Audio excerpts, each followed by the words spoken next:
Mise au point. Je tiens à préciser que le récit que vous allez lire n'est pas un roman. Les noms des personnages, des lieux ainsi que les dates sont réels.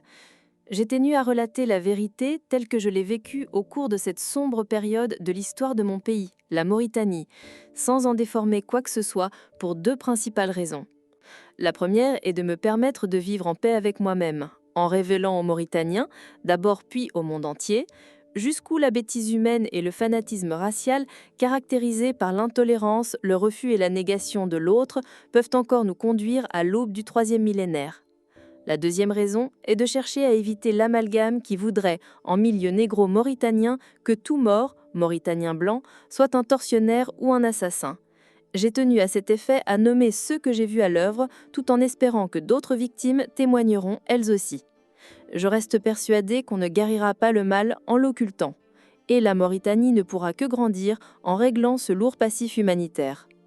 Certains passages seront pénibles à lire, surtout pour les parents des victimes, je le sais, et leur présente d'avance mes excuses pour la peine qu'entraîneront forcément certains détails.